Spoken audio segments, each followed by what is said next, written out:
여러분 안녕하십니까?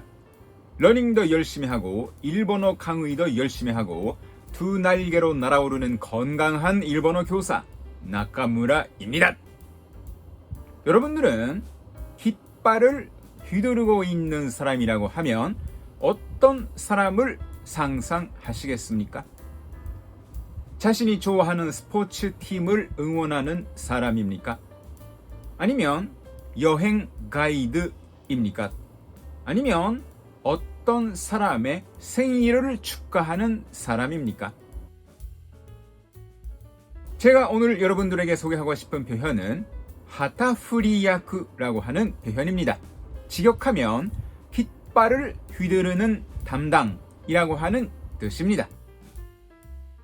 하타프리야크 뜻은 앞장을 서서 어떤 일을 진행시키는 사람이라고 하는 뜻입니다. 오늘도 예문을 3가지 소개하고자 하는데 좋습니까?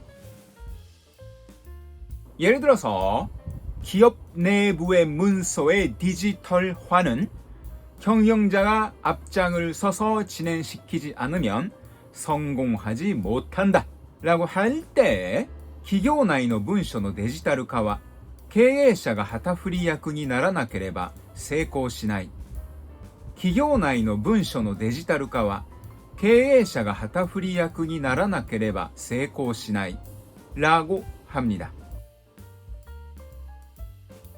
그리고 나는 내가 앞장서서 본을 보임으로써 이 회사를 젊은 사원들이 야근을 하지 않는 회사로 바꾸었다 라고 할 때 私は自らが旗振り役となってこの会社を若手社員が残業しない会社に変えた。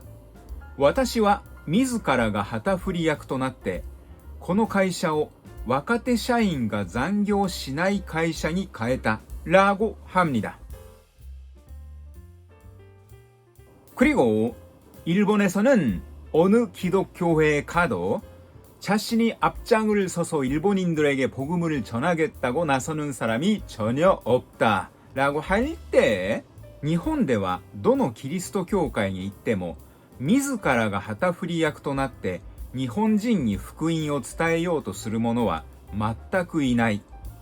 日本ではどのキリスト教会に行っても自らが旗振り役となって日本人に福音を伝えようとする者は全くいない。라고 합니다. 저는 젊은 시절에 외국어를 여러 가지 공부를 하면서 원어민이 일본어로 문법 해설을 해주면 얼마나 좋을까 라고 하는 생각을 많이 했습니다. 왜냐하면 한국 사람이나 일본 사람이 영어 문법을 해설할 때에는 틀린 인식을 가지고 있는 가능성이 제로가 아닙니다. 한편 영어의 원어민이 이런 감각으로 이런 표현을 쓰고 있다 라고 해설을 할 때에는 그것이 틀렸을 가능성은 제로입니다. 저는 일본어의 원어민으로서 한국에 계시는 여러분들에게 일본어 문법을 한국어로 해설하는 것에 대해서 사명과 소명이 있다고 믿고 있습니다. 저는 지금까지 600가지 동영상을 만들었습니다. 그 내용은 일본어 교본에는 전혀 나오지 않는 내용입니다.